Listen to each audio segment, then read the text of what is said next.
What's the emergency? It's Mauve. Does someone put a Mauve alert on it and did absolutely nothing to get it stopped? Or did the TARDIS automatically classify it as Mauve? It might have been that Jack put it on as a trap, but still, surely the Doctor should be suspicious of this random Mauve object. It's got a very basic flight computer. I've hacked in, slaved the TARDIS. Wherever it goes, we go. If you've managed to hack into the flight computer, why can't you hit the brakes? And the safe, is it? Totally. Talk about jinxing it. Then why are we chasing it? It's Mauve and dangerous. And about 30 seconds from the centre of London. Also 30 seconds from anywhere else on Earth, or this side of the Earth at least. With such an unstable trajectory, it could easily land in Morecambe or France or even other parts of Europe. Know how long you can knock around space without happening to bump into Earth? 5 days? Or is that just when we're out of milk? All the species in all the universe, and it has to come out of a cow. If it's such a necessity to alien races, why has no one else grabbed a couple of cows, made them mate, and made a space cow market? Or go to the future where humans have spread their roots and gone to all the other planets? Or have an infinite store of long life milk? Or have a pet cow? Must have come down somewhere quite close. Within a mile, anyway. And it can't have been more than a few weeks ago, maybe a month. Seeing as I clearly already knows this mistake, surely it would have been wise to go to a month ago then.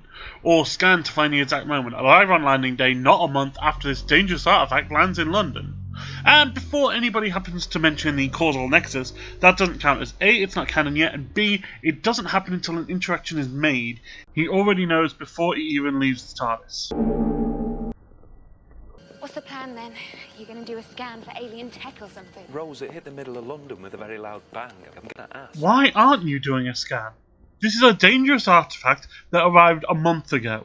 You know humans well enough to know there will have been a cover-up, and maybe people experiment on it about to make it go boom! Every second is essential. Doctor? Doctor, there's a kid up there! Yeah, there's a kid up there who's currently in no form of danger, as far as Rose knows anyway. This scene is full of his arm changing positions, so let's go through it slowly. Hello. His left arm is currently held up, and then when the screen changes to his front in a moment, Stupid question. his arm is now down straight. One from the sky recently. And now his left arm's back up, whilst his right hand was up a second ago, and it's now down flat. Might seem like a stupid question, but has anything fallen from the sky recently? Funny scene and all, but surely he knows at least a vague amount of where he is. Mommy? Baloo! First of all, are we meant to believe that Rose really didn't look to see where the rope was connected before she climbed it, potentially falling to her death? Second of all, barrage balloon tubes during the Blitz were tethered with steel cables, not ropes. One day. Just one day, maybe. I'm going to meet somebody who gets the whole don't wander off thing. Not likely. Plus, come on, you love it when they go wandering off and get into trouble. 900 years of phone box travel, it's the only thing left that surprised me. Last time he gave his age, he was 900 years old. He hasn't been travelling all of his life. And assuming that he's been lying about his age and he's older, he's been travelling for a lot longer than 900 years, according to my calculations.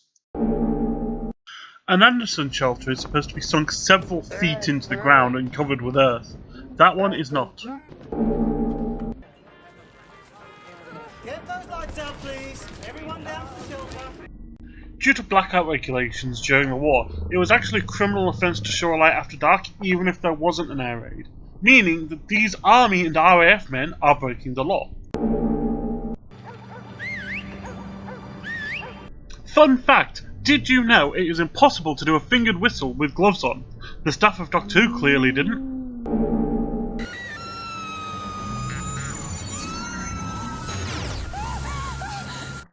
Well, that was lucky timing. Thanks, miss. Bear in mind that they had already noticed a new addition. There's no way they wouldn't have noticed the Doctor before this. Should have been evacuated to the country by now. I was evacuated. Sent me to a farm. So why'd you come back? There was a man there. Yeah, same with Ernie. 2 moments ago. Shut up. The horrifying implications of that line, done in such a subtle way that the adults would notice it but the kids would completely overlook it. That is actually a brilliant line. I think I have to remove a cloister there. What have I done wrong? You took 2 slices. So I went back and watched closely, and he actually does take 2 slices, minus a cloister for the accuracy there. I've got to go. Nancy, what's he like? It's empty. All things considered, that is cold. Okay. I'm opening the door now.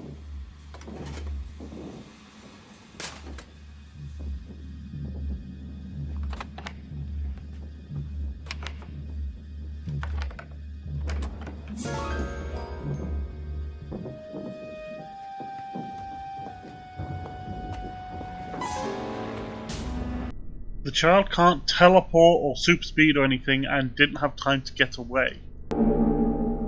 Also, why did it go away? With everything we learn about it, it doesn't make sense that it would go away.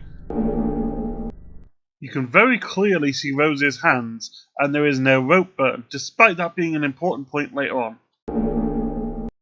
Jack Harkness, 133 Squadron, Royal Air Force. So Jack is apparently captain of the RAF. An RAF group captain, which is often referred to as captain, and the closest rank that they have to captain, has 4 stripes on the epaulets. Jack is wearing the rank of squadron leader, so that's 2 thick stripes and 1 thin stripe, which is 2 ranks lower than a group captain. Ergo, he is squadron leader Jack, not Captain Jack. Stop acting now. I know exactly who you are. I can spot a time agent a mile away. Oh, come on, squadron leader Jack, don't make it that easy for her. Nanogenes, subatomic robots. The air in here is full of them. That wasn't at all forced. They're not going to be important later at all, are they? The time is exactly 9:30 PM. Despite Jack and Rose spending well over 3 minutes on screen together, it is still precisely 9:30 when they return to the clock face of Big Ben. Standing on something.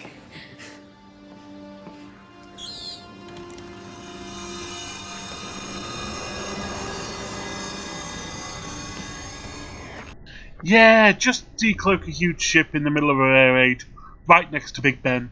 That won't get attacked by both sides at all, will it?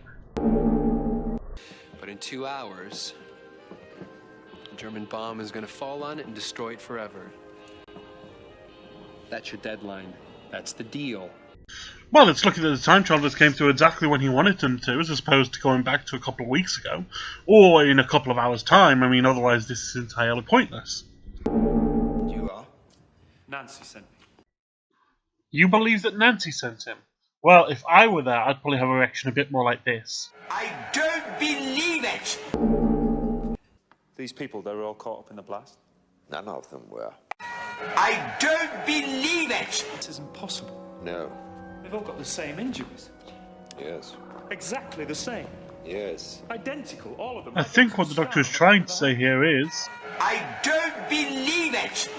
Okay, I'll stop now. Stay back, stay back. Listen. Me. You. My. Me.